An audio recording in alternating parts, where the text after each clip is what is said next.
घर की औरत। कहते हैं ना, घर दीवारों से नहीं, उसके अंदर रहने वाले लोगों से बनता है। लेकिन क्या हो जब घर के लोग ऐसे हो? सारा दिन खाती रहती हो, सोती रहती हो, कोई काम नहीं है तुम्हारे पास। ऊपर से बहू के आ जाने के बाद तो तुम और निकम्मी हो गई हो। दिखावे के लिए हाथ में माला पकड़ ली है, बाकी कोई काम नहीं करती। अरे कैसी बात कर रहे हैं? अब तो बहू आ गई है, अब तो मेरी बेइज्जती करना बंद कर दीजिए। जैसे तैसे मेरी तो जिंदगी कट गई, गालियां खा खा कर। अरे उस बेचारी को तो छोड़ दीजिए। तभी बेटे के जोर जोर से चिल्लाने की आवाज आती है। कहा था ना तुमसे रिजाइन कर दो, क्यों नहीं किया? और ये पर्स लटका कर कहाँ निकली? चलो कमरे में, काम करो घर का। बहू बेटे की लड़ाई सुनकर सास ससुर बाहर आ जाते हैं। सामने खड़ी होती है नई नवेली बहू रीमा। देख लीजिए माँ जी, शादी से पहले तो मेरे माँ पापा के सामने कहा था कि शादी के बाद नौकरी करने देंगे, लेकिन अब क्या कह रहे हैं? तो तुम माँ जी को क्यों बोल रही है बहू? तब उसका मन रहा होगा, अब नहीं है। पर पिताजी, उसके मन से मेरा करियर तो नहीं चल सकता ना। ससुर को बहू की बात पर गुस्सा आ जाता है। वो बेटी की तरफ देखता है। पापा से जबान लड़ाती है, रुक। ये बोलकर वो पत्नी को खींचकर कमरे में ले जाता है और बंद कर देता है। ये सब देखकर सास दुखी हो जाती है। पति के जाने के बाद सास बेटी से कहती है, देख बेटा, अब जमाना कुछ और है। तेरे पिता ने घर में औरतों की कद्र नहीं की, लेकिन तू ऐसा ना बन। शहर की समझदार पढ़ी लिखी लड़की से शादी की है तूने, उसका ख्याल रखा कर, तमीज से पेश आया कर। जा, बहू को कमरे से बाहर ले आ। लेकिन बेटा नहीं मानता और बहू कमरे में सारा दिन बंद रहती है।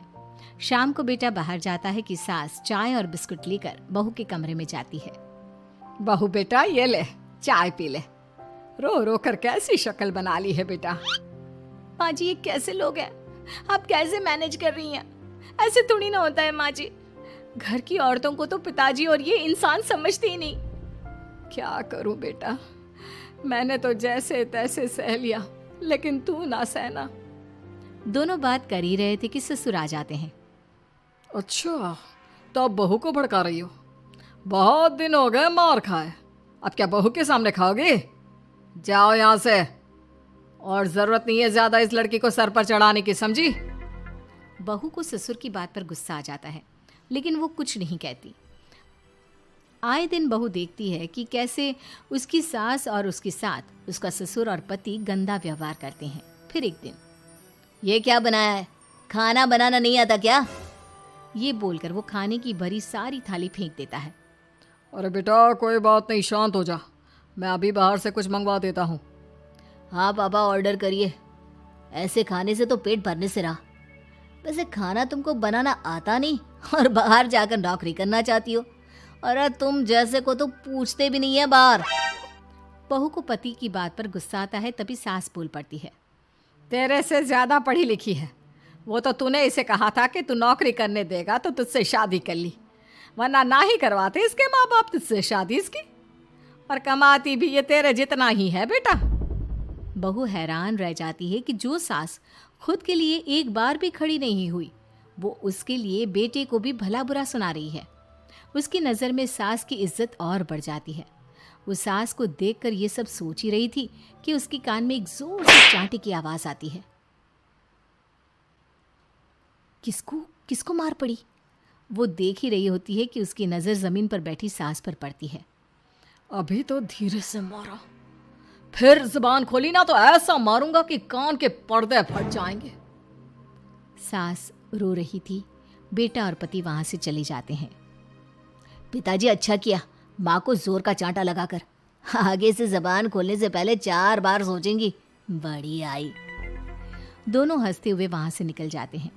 बहू सास को उठाती है और पानी देती है। मैंने ये दिन रोज देखे हैं बहू, लेकिन तू नहीं सहना। तू अपना जीवन अपने अनुसार जीना। शादी के वक्त मैंने तेरी माँ से बात करने की कोशिश की थी, उन्हें बताया था, लेकिन वो नहीं मानी। बहू सास को पकड़कर रोने लगती है।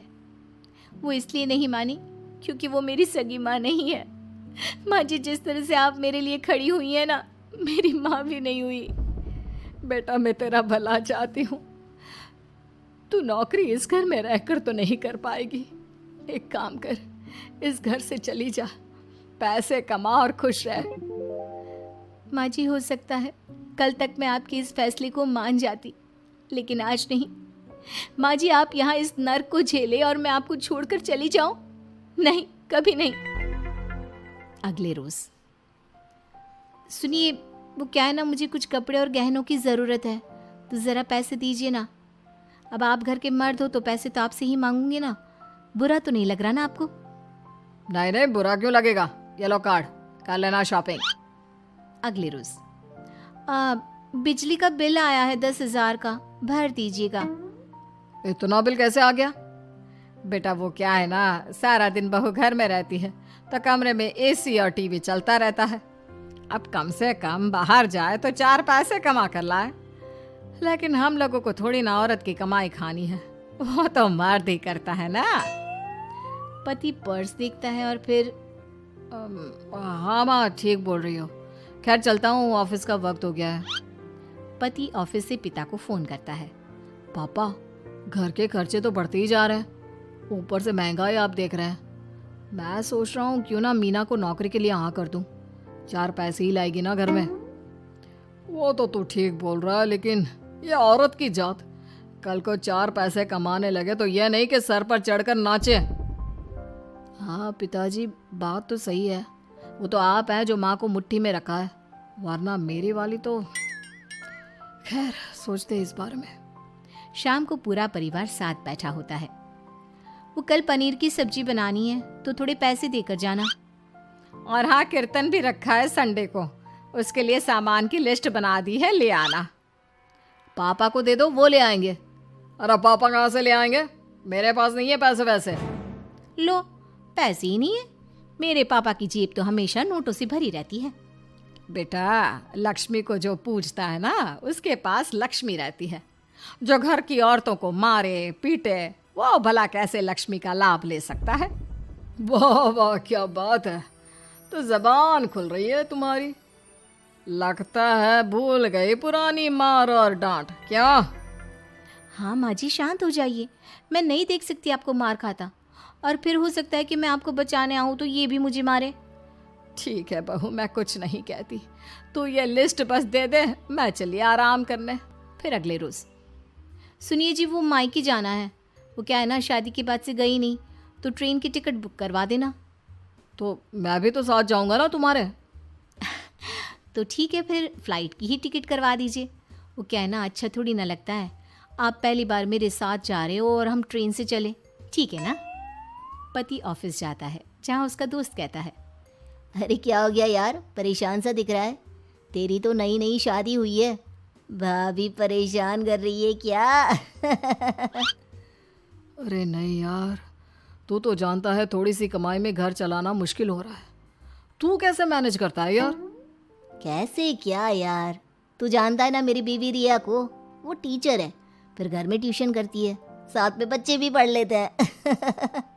यार, घर नाम की गाड़ी दोनों पहियों के साथ चलने से ही चलती है, वो भी कमाती है और मैं भी, और चल रहा है घर बस। पति को दोस्त की बात समझ में आती है, लेकिन पिता का ज्ञान कैसे भूल सकता था? भाई, कल को सर पर चढ़कर नाचने लगी तो।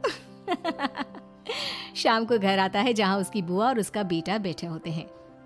अरे आ गया लल्ला, कैसा थका थका सा लग रहा है, सब ठीक है ना? नमस्ते बुआ, कैसे आना हुआ? कैसा है रमेश? भाई को तो भाई की याद ही नहीं आती। अरे नहीं नहीं भैया, याद नहीं आती तो यहाँ कैसे आता, ये लीजिए मेरी शादी का कार्ड, जरूर आना। पति कार्ड खोलता है। डॉक्टर रश्मि, अरे वाह, तेरी होने वाली बीवी डॉक्टर है। और क्या भैया, आपकी बीवी इंजीनियर तो मेरी डॉक्टर।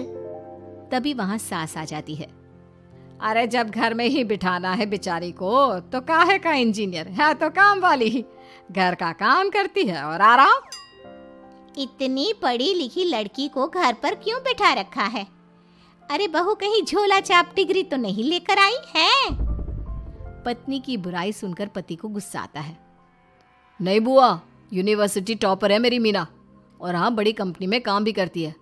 बस शादी के बाद कुछ महीनों की छुट्टी ली थी, अगले हफ्ते से ऑफिस शुरू हो जाएगा। क्यों मीना? तभी ससुर आ जाते हैं। हाँ, लेकिन फिर घर का काम कैसे होगा? और पैसे कमाने लगेगी तो सर पर। पिता की बात पूरी नहीं हुई कि बेटा, सर पर चढ़ने का हक है उसका पापा। पत्नी है वो मेरी, यानी मेरे घर की रानी। और रानियां तो सर का ताज होती है। क्यों मीना? मीना पति की बात सुनकर शर्मा जाती है। वाह बेटा, तू सही समय में समझ गया कि औरतों की इज्जत करने वाले घर में शांति और लक्ष्मी का वास होता है।